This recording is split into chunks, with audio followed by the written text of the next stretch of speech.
for the round. Yeah, plays are ready. Well, it doesn't look like Maxim Vasiliograf is ready. He wouldn't mind to take a nap, it seems. Okay, let's see. I think the round will start right now. Generally, he's with his phone between the rounds, listen to music. Maxim. That's how he relaxes. Yeah, I think those breaks between the rounds, I mean, they're very good for us, right? As we can, stop talking finally. Very good. But for the players, it's a tough time actually, because you want to be in the rhythm of a tournament, and if this break takes a little bit too long, then. But it's never more than 15 minutes. Yeah. I mean, it's sometimes hard to keep concentrated, but here it has to be said. Arbiter's doing a great job. So, everything.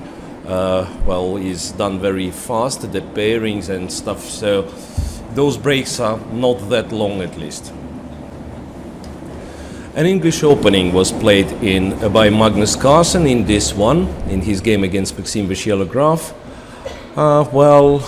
Sort of a reverse Sicilian, in fact, with e3, bishop e2, d5, and then usually the line goes takes knight d5. I thought d4 was the move, but Magnus castles. So once again, it seems like he came to this tournament with a lot of interesting ideas. Like he managed to surprise Kiriakin great deal, it seems, in Berlin. Now, once again, let's see what this develops to. Will it be, just a reverse Sicilian with an extra tempo, or maybe Magnus has some tricky idea that early in the game? We shall find out. Bishop goes to e7, so Maxim Vasiliograf wants to keep it slow, let's say. Bishop to b5 this moment. Knight takes on c3. Knight takes on c3. Now what? And d takes. D takes. Yeah, well, Magnus loves to play endgames, so why not to try it here? DC3, and he is fine with black taking on. If queen takes on d1, do you think it will be bishop c6 first, or he wants the bishops on the board? Not really, no. He will speculate on this exchange, but there is no rush with this one. So e4, bishop e6, he will have a chance if he wants. It's more of using the d5 square, let's say. If white can somehow regroup in order to use the d5 square, like for instance playing knight d2, then bishop to c4 to swap the light square bishops, and knight d2, that's what he does. That was natural move anyway. And then the question is if he will play bishop c4, if he'll be allowed to do that. Knight b3 is another idea. So knight e5, it blocks bishop c4. Yeah, so he's fighting against bishop c4, and it actually makes white play somewhat awkward, I would say. King goes to e2, maybe? He has to watch out for c4. He decides to move the bishop back to e2. So to summarize the opening, I'm really sure that there is absolutely nothing for white. Black is perfectly fine in this game, but it's still, a fight. And even the simplest of positions, like it was between Mamedyarov and Carlsen, it turns out Magnus can win. h3, maybe from g4 he will exchange those bishops now. Rook to d7, bishop g4, bishops are coming off, and then king goes to e2.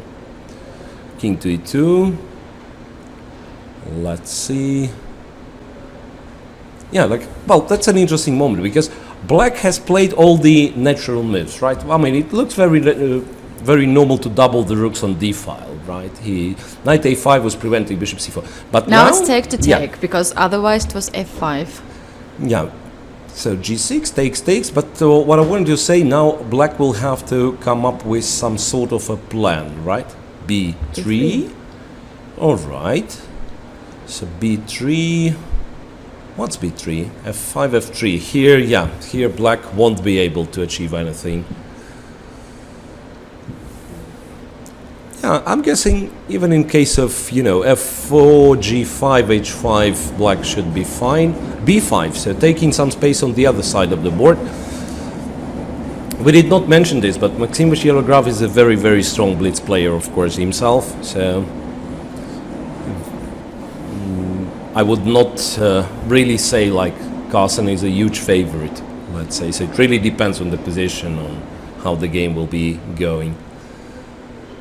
Rook A to B1 and preparing for, yeah, I'm not even sure what he's preparing for. Rook D3. Well, C3 is hanging now. C3 is hanging. I actually have to say that I really like Black's position. Now, I'm no longer sure if Magnus has the quality after Rook D3. So it's like Rook D to C1 maybe. From D, maybe B. Well, I don't... This Rook B1 I don't really understand. Yeah, but... yeah, so he ends up playing this. Yeah, I just thought like, you know, you play Rook B1, it's really hard to accept that you made the lousy move. You have to make move the same Rook again. So actually thought the other Rook had to go to C1.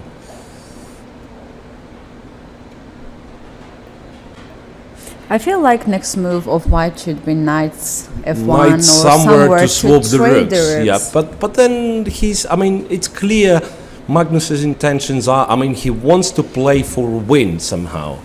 Maybe the position doesn't give you a chance for that, but still, he's clearly, yeah, so he's not happy exchanging all the rooks, even though he ends up doing this anyway. Knight F1, and then Black can just swap everything, go C4, and I don't really see how Black can lose. Yeah, of course, it's not necessarily that Black is playing for a draw. Yeah, C4 played, B4, otherwise, I don't know. Well, actually, no, Knight D2. Magnus plays Knight D2, so he wants to keep some asymmetry in the structures, and maybe hoping for, you know, hoping that Maxime Vachier-Lagrave will get confused. A5, yeah, another pair of pawns is coming off. I think it will be a draw very soon. That's like Knight C4 if Black wants it. Knight C4 anytime. And then you have to trade and it's just a draw. So yeah, Maxime will... Yeah, and he does play Knight C4, so a draw will be agreed pretty soon, I believe. G4 and then, you know, whatever you do. F4, bishop to F2.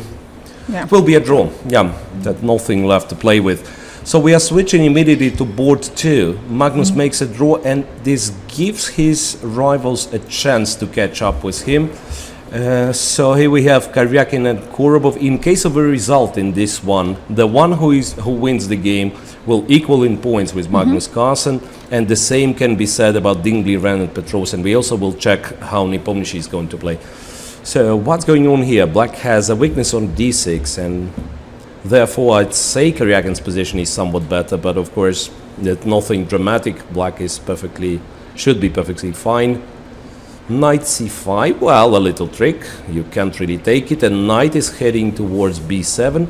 Well, but Korobov takes on a2. Rook d6, a swap, knight c3, right, you have to you know, bring this knight back to the game. f3, and still the knight on c3 is not doing all that much. e6 pawn is hanging, by the way. e5, well, and that's an ugly move to make. This bishop is That's close a on really G7. ugly move to make, I mean... Yeah, he made it on with only few seconds left, so I can imagine... 96 is possible move now. 96 is possible, but you also might want to play some other move like bishop g5 to cover f6 square and only then to go knight e6. Now, Karyakin has absolutely different thing in mind, so puts the knight on d3, takes the pawn, rook a2. Now the pin... Does that pin do anything? Knight c4, no, it doesn't. Doesn't do anything at all. Bishop c5, now e6 pawn is dangerous. Check on e2, knight d4, attacking the b3 pawn. So Black gets some counterplay of his own, and finally this e pawn starts moving. Bishop h6, rook g2 check. Well, what's going on? Korobov is down to seconds. King e4, the king will go to d5. A check, king goes to d5, and then, yeah, no check. Bishop is hanging, e6 is possible. Is 6 b3? No, knight d6. Knight to d6, bishop takes, pawn takes. B pawn is moving as well. The d pawn is terribly dangerous. The D2. D pawn, yeah, D7 is a huge threat. Rook here. Takes a check. No, Karyakin is completely winning. Knight to D4. Rook E3. No checks. No checks for black. Well, and the king has to go to the last rank. Now it's completely winning. I mean, I'm sure. I'm sure it is completely winning. A check. Now knight E6 is threatening. Rook E7 back. D7. Knight F5. A check. Queen. Well, Korobov is getting some chances. Korobov is getting some chances. It's an exchange up for Karyakin. Well, the king is cut, so that's got to be hopeless. Knight F7, and now after F4 or H4, king to E6, king to F6, so there are no checks, and Rook D8 is unavoidable. Nice technique by Sergei Karyakin, who equals in points with Magnus Carlsen, so it's a tie. And on the board 3, Dingliren lost to Tigran Petrosyan. So Tigran Petrosyan